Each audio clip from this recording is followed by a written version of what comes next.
कि जब से मैंने AIMIM ज्वाइन किया है मेरे ऊपर बहुत सारे आरोप लगना शुरू हो गए हैं।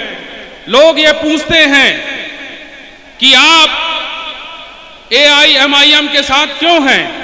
तो मैं आज उनको ये जवाब देना चाहता हूं कि इस देश में 1947 के बाद देश का बंटवारा हुआ।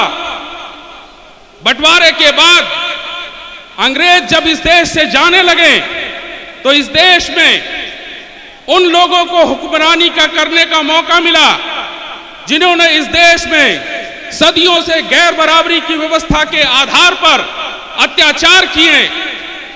मेरा जन्म ऐसे समाज में हुआ है जिसे सदियों से सताया गया, साफ पानी से दूर रखा गया, अच्छे घरों से दूर रखा गया, हमें अच्छे कपड़े पहनने का भी अधिकार नहीं था। बाबा साहब ने 1949 में भारतीय संविधान का निर्माण करके इस देश की संविधान सभा को सौंपा और 1950 में देश में भारतीय संविधान लागू हुआ। संविधान लागू होने के बाद इस देश में जिन लोगों के हाथों में सत्ता आई उन्होंने SC समाज के लोगों को, मुस्लिम समाज के लोगों को डरा के रखा, मुस्लिम समाज के लोगों को डराने का काम किया। ये काम इस देश की जो आज भी जो पार्टी बनी हुई है कांग्रेस पार्टी ने किया, मुसलमानों को डराने का काम किया और ये कहा कि अगर आप हमारे साथ नहीं खड़े होंगे, हमें वोट नहीं देंगे तो हम आपको भी पाकिस्तान भेजने का काम करेंगे। 1947 के बाद 1952 में इस देश में पहला आम चुनाव हुआ और ये वही कांग्रेसी ब्राह्मण थे जिन्होंने भारतीय संविधान का निर्माण करने वाले बोधिसत्व बाबा साहब डॉक्टर भीमराव अंबेडकर को हराने का काम किया और ये कहते थे कि संसद में हम किसी अछूत और चमार को जाने नहीं देंगे। ये वही कांग्रेस है जो आज भी आपका खून पी रही है। आपकी इस विधानसभा में कांग्रेस का ही विधायक है, आप लोगों ने उनको वोट देकर के चुना है, वो आज भी आपका खून चूस रहे हैं। 1947 के बाद आप लोगों की क़यादत के लिए कोई नहीं आया, लेकिन अछूत समाज के लिए एक महान व्यक्ति पैदा हुआ, मान्यवर कांशीराम साहब। उन्होंने 1984 में बहुजन समाज पार्टी का गठन किया। बहुजन समाज पार्टी के गठन का उद्देश्य यह था कि इस देश में गरीब, शोषित, वंचित, मजलूम लोगों के लिए आवाज उठाएंगे। इस देश में गैर बराबरी की व्यवस्था को समाप्त करके समतामूलक समाज की स्थापना करेंगे। इस देश में संविधान को पूर्ण रूप से लागू करेंगे ताकि सदियों से वंचित, अछूत कहे जाने वाले लोगों को संविधान के आधार पर मान सम्मान मिल सके। और कांशीराम साहब के साथ मुसलमान तबके ने भी कंधे से कंधा मिला करके उनका साथ दिया। और इस प्रदेश में, देश का सबसे बड़ा प्रदेश उत्तर प्रदेश, जिसमें अछूत कहे जाने वाले कांशीराम साहब कहते थे, जब पहली बार सरकार बनी तो उन्होंने कहा कि मैं इस उत्तर प्रदेश में अछूत कहे जाने वाले लोग जिनको सदियों से सताया गया, आज वो शासन सत्ता पे आ गए हैं। मैं आज उत्तर प्रदेश में एक चमारनी को इस प्रदेश का मुखिया बनाने का कार्य कर रहा हूं। यह हमारे लिए गर्व की बात थी। बाबा साहब ने अपने समय में कहा था, ए देश के लोगों, जाओ अपनी दीवारों पर लिख दो, तुम इस देश के शासक हो। बहुजन समाज पार्टी की विचारधारा में बदलाव हुआ और 2007 में बहुजन समाज पार्टी की जो विचारधारा रही बाबा साहब की विचारधारा से दूर होती गई, कांशीराम साहब की विचारधारा से दूर होती गई और नई जो बहुजन समाज पार्टी 2007 में इस प्रदेश में सोशल इंजीनियरिंग के नाम पे आई और ये कहा गया कि सोशल इंजीनियरिंग के नाम पर जो सरकार बनी है वो ब्राह्मणों के द्वारा बनाई गई है। क्या आप इसको स्वीकार करते हैं? क्या 2007 से 12 में बहुजन समाज पार्टी को मुसलमानों ने वोट नहीं दिया था? दिया था। क्या SC समाज ने बहुजन समाज पार्टी को 2007 में वोट नहीं दिया था? OBC के समाज के लोगों ने भी बहुजन समाज पार्टी को 2007 में वोट दे करके जो है शासन सत्ता पर बिठाया। लेकिन बहुत बहुत शुक्रिया प्रदेश अध्यक्ष हमारे आदरणीय शौकत अली साहब, इस सहारनपुर की धरती को, सहारनपुर की आवाम को अस्सलाम वालेकुम, जय भीम, जय मीम। आज सभी सहारनपुर के वासी आदरणीय जनाब असदुद्दीन ओवैसी साहब को सुनने आए हैं। मैं ओवैसी साहब को नमन करता हूं और इस देश ही नहीं विश्व के विशालतम भारतीय संविधान के निर्माता बोधिसत्व बाबा साहब डॉक्टर भीमराव अंबेडकर साहब को भी नमन करता हूं। हमारे बीच में आप सबकी आवाज, वंचित शोषितों की आवाज हमारे बीच में आ चुके हैं। माननीय जनाब आदरणीय बैरिस्टर असदुद्दीन ओवैसी साहब का मैं इस्तकबाल करता हूं, खैर मकदम करता हूं। सहारनपुर की जनता की तरफ से आपका अभिनंदन और स्वागत करता हूं। मैं आपसे अपनी बात रख रहा था कि जब से मैंने AIMIM ज्वाइन किया है, मेरे ऊपर बहुत सारे आरोप लगना शुरू हो गए हैं। लोग ये पूछते हैं कि आप AIMIM के साथ क्यों हैं? तो मैं आज उनको ये जवाब देना चाहता हूं कि इस देश में 1947 के बाद देश का बंटवारा हुआ। बंटवारे के बाद अंग्रेज जब इस देश से जाने लगे तो इस देश में उन लोगों को हुक्मरानी का करने का मौका मिला जिन्होंने इस देश में सदियों से गैर बराबरी की व्यवस्था के आधार पर अत्याचार किए। मेरा जन्म ऐसे समाज में हुआ है जिसे सदियों से सताया गया, साफ पानी से दूर रखा गया, अच्छे घरों से दूर रखा गया, हमें अच्छे कपड़े पहनने का भी अधिकार नहीं था। बाबा साहब ने 1949 में भारतीय संविधान का निर्माण करके इस देश की संविधान सभा को सौंपा और 1950 में ये देश में भारतीय संविधान लागू हुआ। संविधान लागू होने के बाद इस देश में जिन लोगों के हाथों में सत्ता आई, उन्होंने SC समाज के लोगों को, मुस्लिम समाज के लोगों को डरा के रखा, मुस्लिम समाज के लोगों को डराने का काम किया। ये काम इस देश की जो आज भी जो पार्टी बनी हुई है कांग्रेस पार्टी ने किया, मुसलमानों को डराने का काम किया और ये कहा कि अगर आप हमारे साथ नहीं खड़े होंगे, हमें वोट नहीं देंगे, तो हम आपको भी पाकिस्तान भेजने का काम करेंगे।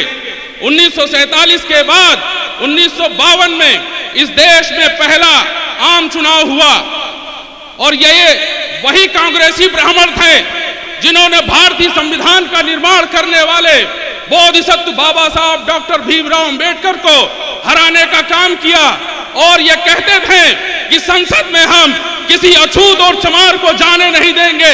ये वही कांग्रेस है जो आज भी आपका खून पी रही है। आपकी इस विधानसभा में कांग्रेस का ही विधायक है, आप लोगों ने उनको वोट देकर के चुना है, वो आज भी आपका खून चूस रहे हैं।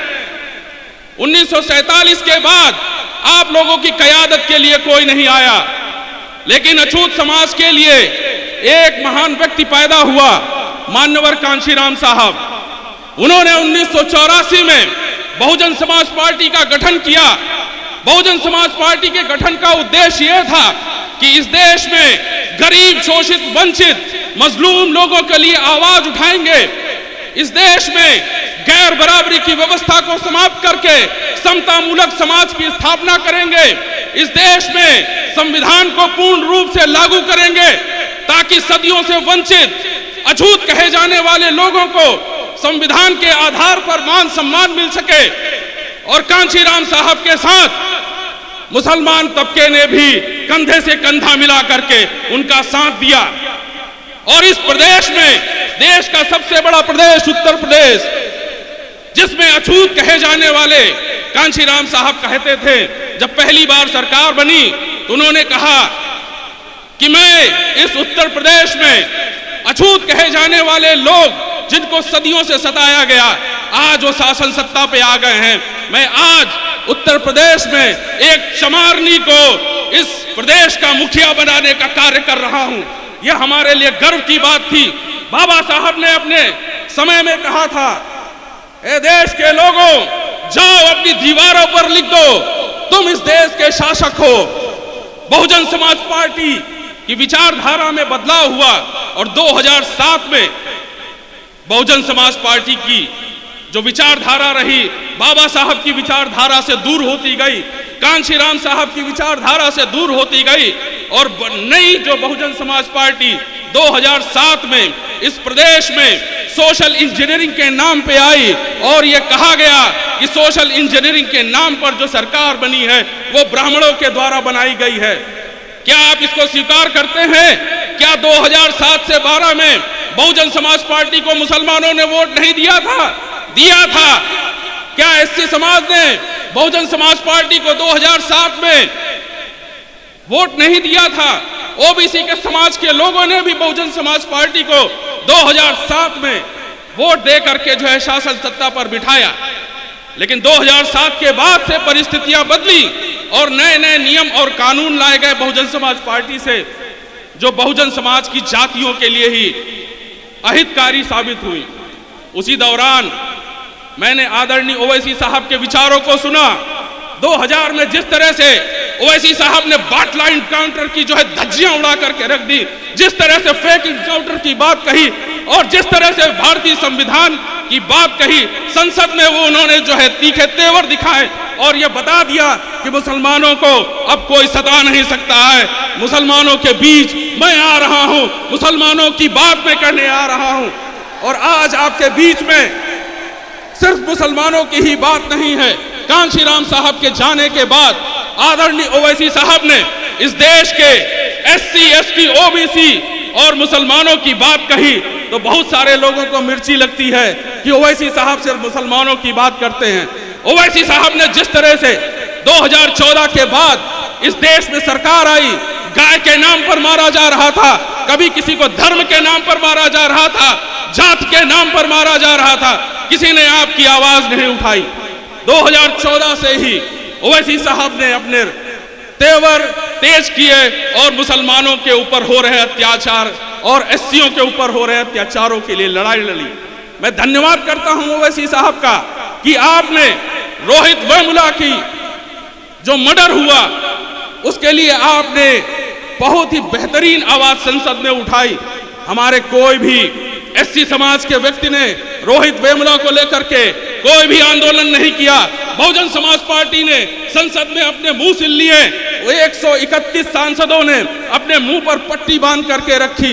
यही कारण रहा है कि मान्यवर कांशीराम साहब को इस देश में बहुजन समाज पार्टी का गठन करना पड़ा। और आपके बीच में जो अत्याचार हुए हैं, आज आप देखिए अखलाक को गोश्त के नाम पर मारा गया। क्या आपकी आवाज किसी ने उठाई? आपके बीच में मोहम्मद कासिम को मारा गया गाय के नाम पर। आप देखिए गुजरात के ऊना में 4 चमारों को नंगा करके मारा गया। क्या बहुजन समाज पार्टी की सरकार ने कोई आवाज उठाई?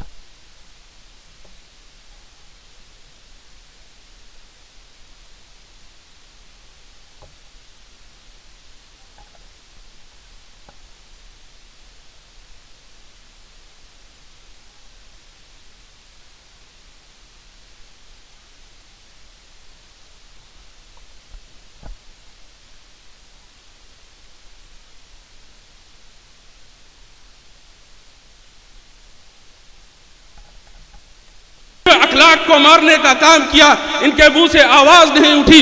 ये समाजवादी पार्टी के जो दरी बिछाने वाले लोग हैं, समाजवादी पार्टी के जो चपरासी लोग हैं, जो दरबारी लोग हैं, वो आपको बहलाने का काम करते हैं। उन्होंने आपको बहुत बहलाया, बहुत फुसलाया। अब वक्त आ गया है उनको जवाब देने का कि हम लाल टोपी के साथ नहीं, इस देश के हरे रंग के साथ खड़े हैं। हम पतंग उड़ाने की बात कर रहे हैं, टूटी साइकिल चलाने की बात नहीं कर रहे हैं। बहुत बहुत शुक्रिया, आपने मेरी बात सुनी और इस सम्मेलन में आप सब शामिल हुए।